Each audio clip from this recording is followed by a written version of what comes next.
जय हिंद गाइस, एक बार फिर से आप सभी का स्वागत है आपके अपने चैनल 24/7 सी जोन में। और आज का जो हमारा सेशन है वो है जनरल नॉलेज और जनरल अवेयरनेस का, जिसमें आपको टॉप नॉच 50 क्वेश्चंस देखने को मिलेंगे।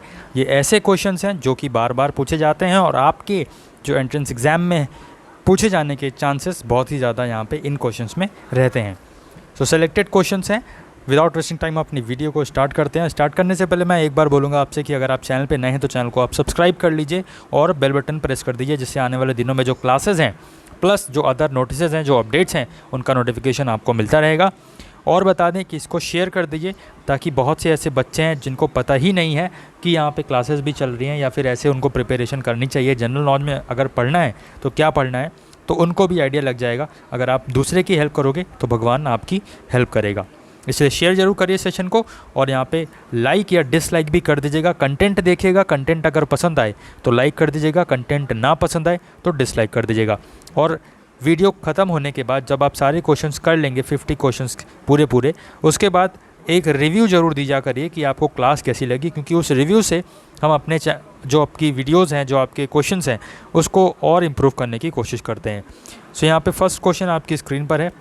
अब हम क्वेश्चन और आंसर यहाँ पे करते रहेंगे। आपको बस या तो आप नोट करते रहिए या फिर आप वन लीनियर बना के कुछ अपनी कॉपी में लिखते रहिए, या फिर इसको रिवाइज़ कर लीजिएगा। 3-4 बार वीडियो देख लीजिएगा, जिससे आपके दिमाग में वो चीज़ें बैठ जाएंगी एक बार में। अब अगर आप यहाँ पे पढ़ लोगे कि business at the rate speed of thoughts ये किसकी बुक है, तो मैं बता दूंगा बिल गेट्स की। तो अब बता तो दिया मैंने बिल गेट्स की, आपको लगेगा कि आपके दिमाग में बैठ गई हैं चीज़ें। बट अगर मैं सेकेंड टाइम अगर यही पूछूंगा तो आपको यहाँ पर कन्फ्यूजन होगा। वो कन्फ्यूजन इसीलिए होता है क्योंकि वहाँ पे लैकनेस रहती है रिवीजन की। इसलिए पहले ही बोल रहा हूँ, रिवाइज़ ज़रूर करिएगा। हर एक चीज़ जो भी पढ़िए रिवाइज़ ज़रूर करिए, ठीक है। तो business at the rate speed of thoughts ये बुक हमने बता दिया आपको, बिल गेट्स की ये बुक आपको रहती है। सिमिलरली यहाँ पे विंग्स ऑफ फायर किसकी बुक है, बताना है आपको। विंग्स ऑफ फायर किसकी बुक है? सर APJ अब्दुल कलाम की, गांधी जी की, सुभाष चंद्र बोस की, या फिर इनमें से किसी की नहीं। तो विंग्स ऑफ फायर की बात करें तो APJ अब्दुल कलाम जी का नाम यहाँ पे आता है। Wings of fire APJ Abdul Kalam की बुक है। सैटेनिक वर्सेस, ये सब इंपॉर्टेंट और वेरी वेरी फेमस बुक्स हैं जो आपकी अगेन एंड अगेन पूछी जाती हैं। तो सैटेनिक वर्सेस, ठीक है, सैटेनिक वर्सेस किसकी बुक है आपको बतानी है। तो सलमान रश्दी जो है यहाँ पे करेक्ट आंसर हो जाएगा। Satanic verses written by Salman Rushdie. आगे बढ़ते हैं। Polio vaccine was invented by, तो पोलियो वैक्सीन जो है वो किसने इन्वेंट की थी या किसने डिस्कवर की थी, आपको ये बताना है। तो Jonas Salk, Ronald Ross, Leeuwenhoek या फिर रिटर। तो पोलियो वैक्सीन की यहाँ पे अगर हम बात करते हैं तो जोनस सॉक यहाँ पे करेक्ट आंसर आपका बनेगा। Jonas Salk is the correct answer. Next अगर हम देखें तो होम्योपैथी की बात आती है। होम्योपैथी वॉज डिस्कवर्ड बाय, जैसे अभी हमने ऊपर पोलियो वैक्सीन की बात करी, वैसे ही यहाँ पे आपका होम्योपैथी की बात होती है कि किसने डिस्कवर किया था होम्योपैथी। तो इसका सही आंसर हो जाएगा हनीमैन। हनीमैन ने यहाँ पे होम्योपैथी को डिस्कवर किया था। आते हैं अपने क्वेश्चन नंबर 6 पे। एंटीसेप्टिक वॉज डिस्कवर्ड बाय, तो एंटीसेप्टिक किसने डिस्कवर किया था? Leeuwenhoek, Robert Koch, Ronald Ross या फिर लिस्टर या लिटर, यहाँ पे लिटर होगा। तो एंटीसेप्टिक की बात करें तो यहाँ पे सही आंसर जो आपका बनेगा, जो आपका ल्यूवेनहॉक है, यहाँ पे करेक्ट आंसर बन जाएगा। एंटीसेप्टिक जो है, सॉरी यहाँ पे एंटीसेप्टिक आपका डी वाला ऑप्शन करेक्ट हो जाएगा। ये लिस्टर लिखा है इसीलिए मुझे कन्फ्यूजन हो गया। Litre is the correct answer. Antiseptic was discovered bye litre, ठीक है। ल्यूवेनहॉक कहीं और अभी कनेक्टेड है आगे, वो अभी आपको पता चलेगा। इस क्वेश्चन के लिए एंटीसेप्टिक के लिए लिटर यहाँ पे करेक्ट आंसर बनेगा। बैक्टीरिया वॉज डिस्कवर्ड बाय आपको बताना है। तो इस केस में बैक्टीरिया के केस में आपका ल्यूवेनहॉक का नाम सामने आता है और ऊपर लिटर जो है वो आपके दूसरे हैं। लिटर आपके एंटीसेप्टिक से रिलेटेड है। Blood group was discovered by, तो blood group was discovered by Karl Landsteiner, Robert Koch, Ronald Ross या फिर रिटर। अच्छा क्वेश्चन है, बार बार पूछा जाता है, याद रखिएगा।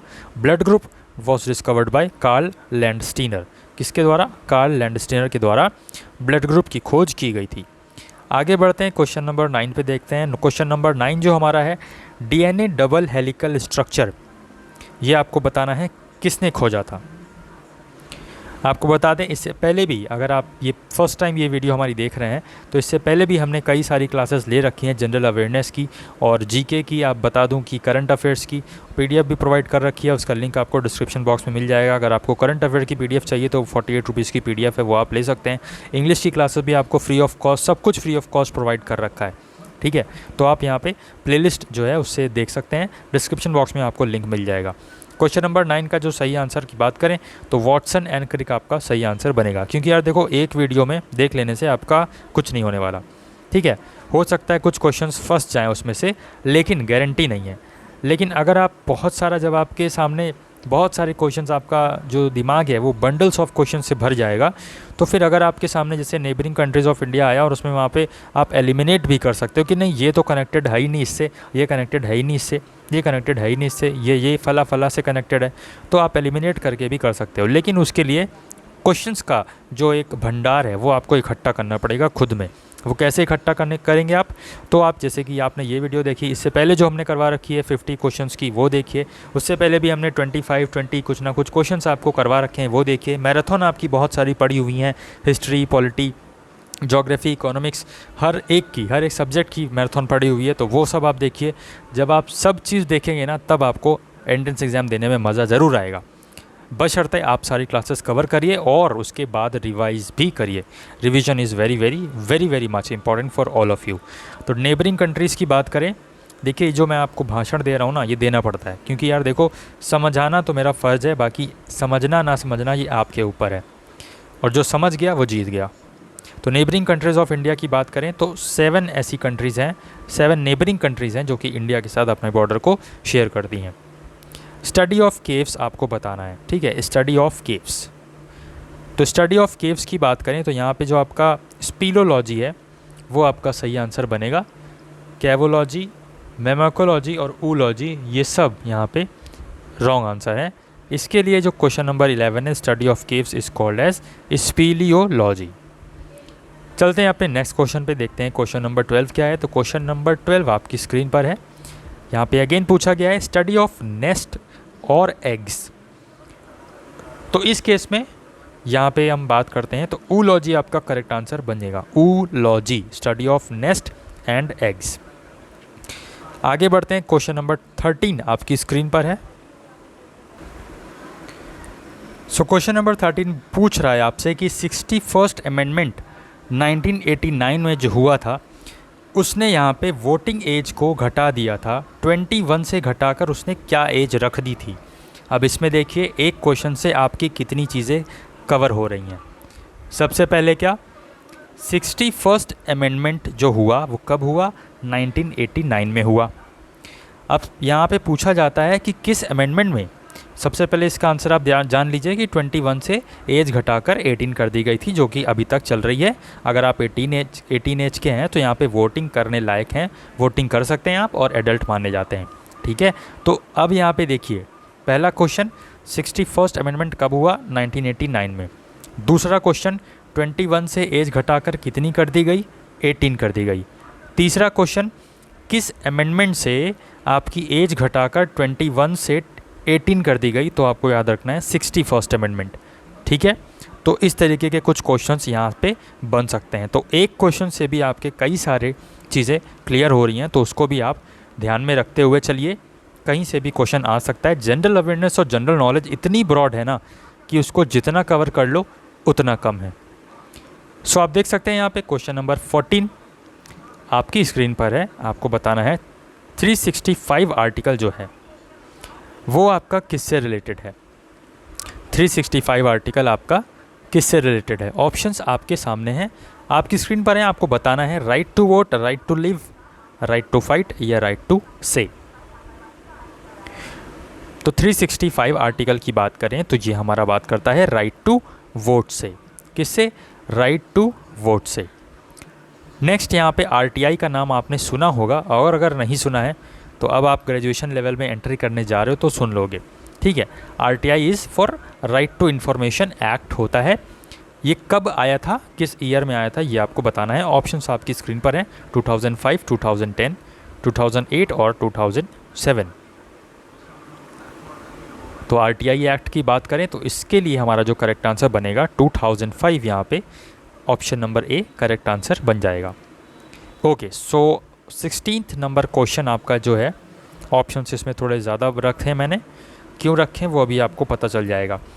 42nd अमेंडमेंट से सब चीज़ें रिलेटेड हैं। Education, forest, weight measures, protection of wild animals and birds, administration of justice. तो यहाँ पे ये ऑल इसका करेक्ट आंसर हो जाएगा। ये सारे ही टॉपिक्स आपके 42nd अमेंडमेंट से रिलेटेड हैं। तो सारे टॉपिक्स आप ये पहले तो याद रखिएगा। पॉलिटी की हमने स्पेशल क्लास ले रखी है ऑलरेडी, तो वो आप देख लीजिए। वहाँ अगर आपने देखा होगा तो आप इजीली इस क्वेश्चन का आंसर बता सकते हो कि फंडामेंटल राइट्स की अगर हम बात करें हमारे इंडियन कॉन्स्टिट्यूशन में तो कितने हैं, तो 6 फंडामेंटल राइट्स हमारे यहाँ पे हैं इंडियन कॉन्स्टिट्यूशन में। नेक्स्ट यहाँ पे इमरजेंसी की बात आती है। इमरजेंसी आप सभी को पता है, इंडियन कॉन्स्टिट्यूशन में 3 तरह की इमरजेंसीज़ का वहाँ पे आपका मेंशन किया गया था, ठीक है, डिस्क्रिप्शन है वहाँ पे। लेकिन अगर हम बात करें कि फाइनेंशियल इमरजेंसी, तो वो किस आर्टिकल से रिलेटेड है आपको ये बताना है। यहाँ पे financial emergency is related to which of the following article, article 352, article 360, article 356 या फिर नन।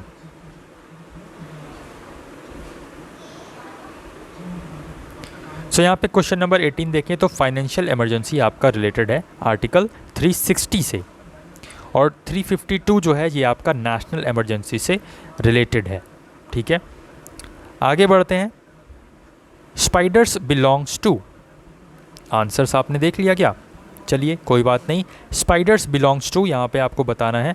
तो ऑर्थोपोडा जो है वो यहाँ पे स्पाइडर बिलोंग करता है। ऑर्थोपोडा में वो सभी जानवर आते हैं जिनके पैर जो है या कई सारे आर्म्स होते हैं। जैसे ऑक्टोपस की बात करें उसमें 8 आर्म्स या होते हैं, तो वहाँ पे स्पाइडर्स के भी सिमिलरली ऐसे ही कुछ ऐसे लेग्स वगैरह होते हैं, राइट। तो वो सब जो ऐसे एनिमल्स होते हैं, जो ऐसे यहाँ पे इंसेक्ट्स वगैरह होते हैं, वो सब ऑर्थोपोडा में आपके आते हैं। आगे बढ़ते हैं हम, तो देखते हैं हमारा नेक्स्ट क्वेश्चन है। यहाँ पे एक डे पूछा गया है, वर्ल्ड ट्यूना डे की बात की गई है, और आपको बताना है कि वर्ल्ड ट्यूना डे कब मनाया जाता है, 2 मई, 3 मई, 4 मई या फिर 6 मई।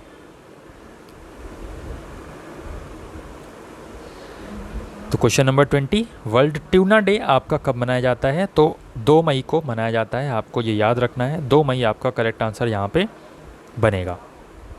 आगे बढ़ते हैं। क्वेश्चन नंबर 21 आपका ये है, आपको बताना है बीएससी की जो फर्स्ट इंडिपेंडेंट वुमेन डायरेक्टर हैं वो कौन है। ऑप्शंस आपके सामने हैं, इंदिरा गांधी, सरोजनी नायडू, यहाँ पे यू कर लीजिए, मायावती या फिर जयश्री व्यास। तो बीएससी जो फर्स्ट इंडिपेंडेंट वुमेन डायरेक्टर हैं वो हैं जयश्री व्यास। कौन? जयश्री व्यास। नेक्स्ट यहाँ पे देखते हैं, तो क्वेश्चन नंबर 22 आपकी स्क्रीन पर है। आपको बताना है silver get to be corroded due to, silver के ऊपर जो एक जंग टाइप की लग जाती है, राइट, तो वो किस केमिकल की मदद से या किस केमिकल की वजह से लगती है, आपको ये बताना है। यहाँ पे ऑप्शंस आपकी स्क्रीन पर हैं, hydrogen sulphide, hydrogen, sulphuric acid या फिर कार्बन मोनोऑक्साइड। तो यहाँ पे बात करें, silver get to be corroded due to hydrogen sulphide, यहाँ पे आपका करेक्ट आंसर बनेगा। आगे बढ़ते हैं, तो यहाँ पे मार्स की बात आती है। इसमें बोला गया है मार्स हैव 2 मून्स, मार्स के 2 मून्स हैं, फोबोस, डीमोस या फिर बोथ। तो क्वेश्चन नंबर 23, मार्स के जो है 2 मून्स, फोबोस भी हैं और डीमोस भी हैं, ठीक है, यही 2 मून्स का नाम है। तो सी ऑप्शन आपका करेक्ट हो जाएगा, बी बोथ यहाँ पे करेक्ट आंसर बनेगा। रॉलेट एक्ट कब आया था, आपको ये बताना है। रॉलेट एक्ट कब आया था, आपको ये बताना है। ऑप्शंस आपकी स्क्रीन पर हैं, 1920, 1921, 1946 या फिर 1919। तो रॉलेट एक्ट की बात करें तो ये हमारा आया था 1919 में। Rowlatt act 1919। जलियांवाला बाग कांड भी 1919 में ही हुआ था। आर्टरीज़ का बताना है, ये नॉर्मल साइंस के क्वेश्चन है जो जनरल अवेयरनेस या जनरल नॉलेज में बनते हैं। आर्टरीज़, तो arteries carry pure blood, impure blood, doesn't carry any blood या फिर कैरी वाटर।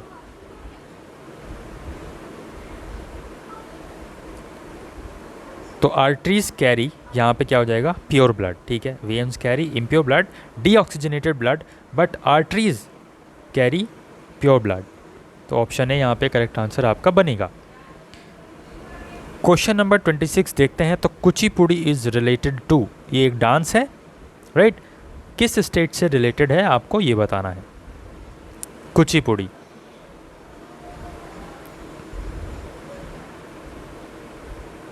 तो कुचिपुड़ी की बात करें, ये रिलेटेड है हमारा आंध्र प्रदेश से।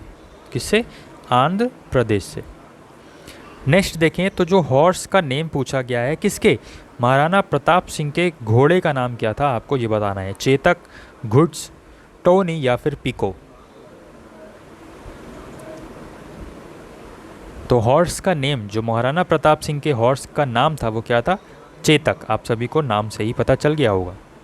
आगे बढ़ते हैं क्वेश्चन नंबर 28 पे, और क्वेश्चन नंबर 28 पे हमारा वास्को डिगामा से रिलेटेड क्वेश्चन है, और पूछा गया है कि वास्को डिगामा इंडिया कब आया था। 1498, 1400, 1600 या फिर 1900।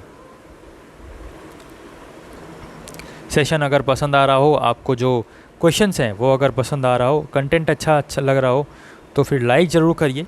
तो यहाँ पे हम देख सकते हैं Vasco da Gama came in India 1498। आपका जो ऑप्शन नंबर ए है वो करेक्ट आंसर बन जाएगा, ठीक है।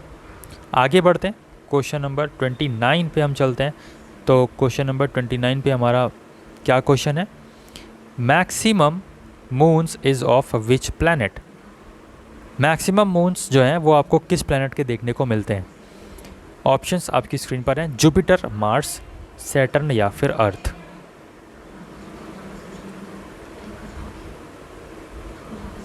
तो यहाँ पे maximum moons is of which planet, Jupiter आपका करेक्ट आंसर यहाँ पे बन जाएगा। ट्यूबरक्लोसिस डे एक इम्पॉर्टेंट डे है, आपको याद रखना है 24 मार्च इसका करेक्ट आंसर यहाँ पे बनेगा, ट्यूबरक्लोसिस डे का 24 मार्च। Okay, so next question, question number 31। Optical fibre की बात करते हैं हम। तो ऑप्टिकल फाइबर किसने यहाँ पे डिस्कवर किया था।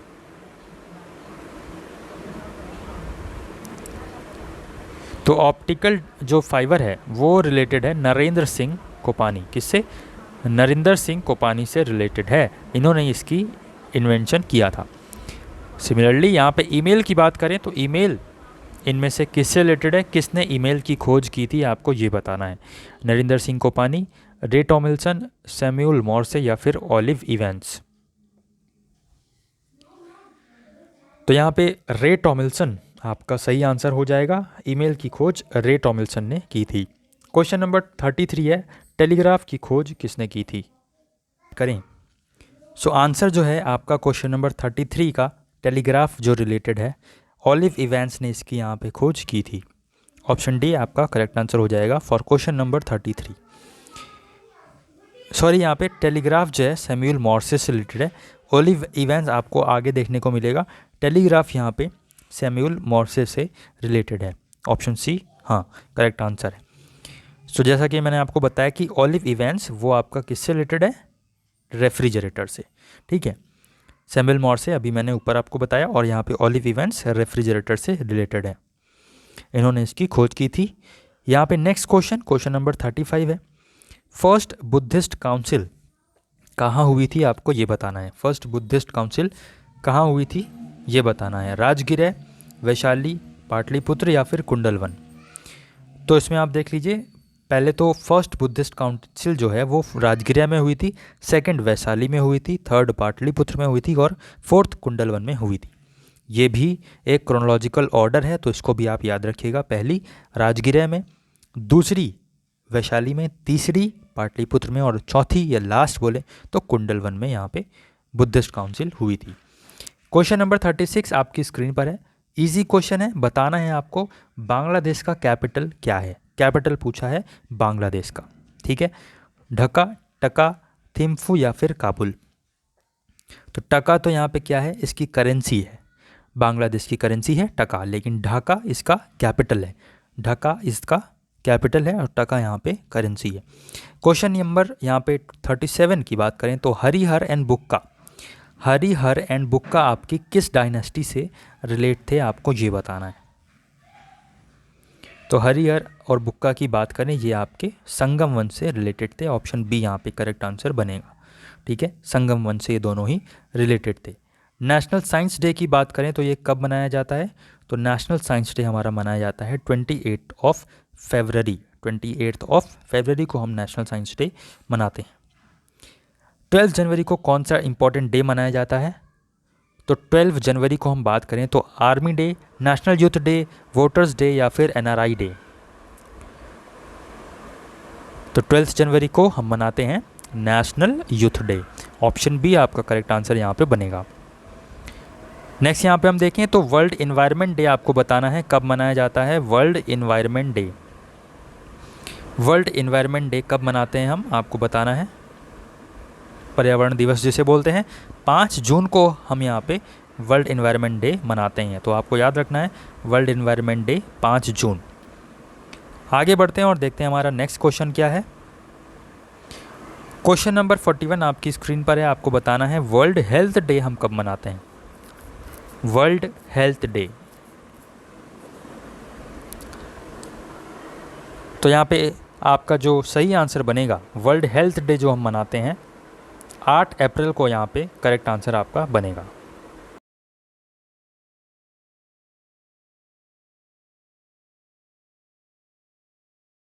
जो 8 नहीं, यहाँ पे 7 होगा। ठीक है, वर्ल्ड हेल्थ डे हम 7 अप्रैल को मनाते हैं, 7 अप्रैल को। प्रेस फ्रीडम डे आपके सामने आता है, तो प्रेस फ्रीडम डे ऑप्शंस आपके सामने हैं 3 मई, 4 मई, 5 मई या फिर 6 मई। तो प्रेस फ्रीडम डे हम मनाते हैं 3 मई को। याद रखना है आपको, बार बार पूछा जाता है। नेक्स्ट यहाँ पे एक इम्पॉर्टेंट डे है 22 अप्रैल इज़ रिलेटेड टू। तो यहाँ पे जो 22 अप्रैल है ये आपका रिलेटेड है अर्थ डे से। ये भी इम्पॉर्टेंट डे है एक, तो आपको ये याद रखना है। क्वेश्चन नंबर 44 आपकी स्क्रीन पर है। आपको बताना है special responsibility to the constitution to implement fundamental rights. तो यहाँ पे किसकी स्पेशल रिस्पॉन्सिबिलिटी होती है फंडामेंटल राइट्स को इम्प्लीमेंट करने के लिए? तो ये आप देखेंगे तो इसमें आपको ऑप्शंस दिख रहे हैं, जैसे कि सुप्रीम कोर्ट, लोकसभा, राज्यसभा या फिर पार्लियामेंट। कॉन्स्टिट्यूशन के प्रति रिस्पॉन्सिबिलिटी होती है कि वो फंडामेंटल राइट्स को यहाँ पे इम्प्रूव करें, इम्प्लीमेंट करें। तो क्वेश्चन नंबर 44 के लिए यहाँ पे आपका सुप्रीम कोर्ट आंसर करेक्ट हो जाएगा। आगे चलते हैं और देखते हैं हमारा next question 45 number Vikram Samvat आपका किससे रिलेटेड है।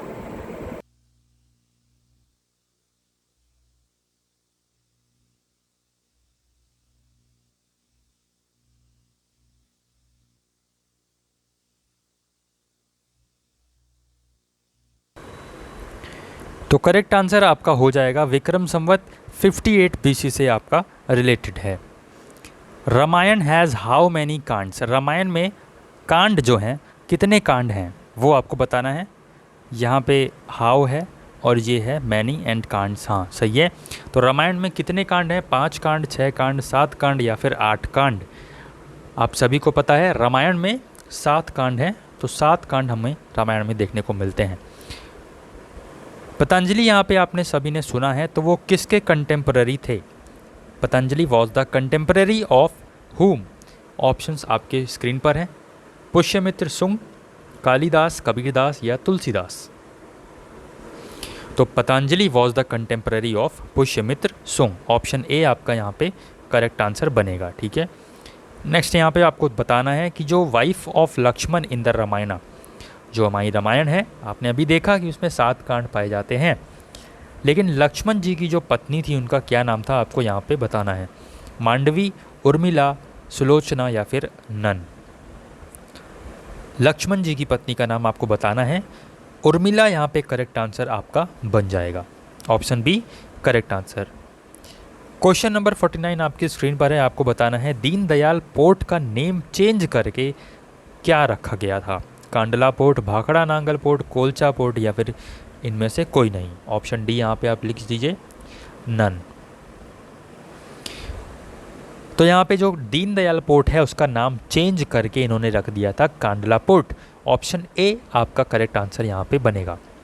Last but not the least question number 50 आपकी स्क्रीन पर है। रामकृष्ण मिशन किससे रिलेटेड है आपको ये बताना है। दयानंद सरस्वती से, स्वामी विवेकानंद से, BR अम्बेडकर से, या फिर MG गांधी से। तो रामकृष्ण मिशन की बात करें तो ये हमारा रिलेटेड है स्वामी विवेकानंद जी से।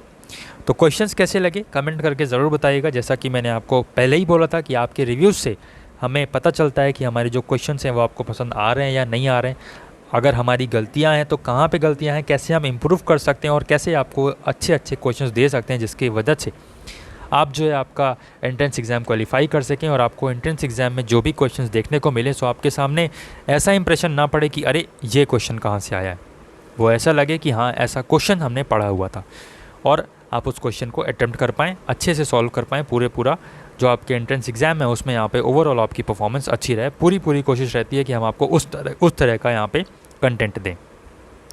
सो रिव्यू जरूर दीजिएगा। बाकी यहाँ पे क्लास को लाइक कर दीजिए। चैनल पे अगर आप नए हैं तो चैनल को आप सब्सक्राइब कर सकते हैं और बेल बटन दबा सकते हैं, क्योंकि आने वाले दिनों में हम आपको ऐसे ही क्लासेस तो प्रोवाइड करेंगे ही करेंगे, साथ ही साथ जो और अदर अपडेट्स रहते हैं वो भी हम आपको डे टू डे लाइफ में प्रोवाइड करते रहते हैं। जय हिंद, जय भारत।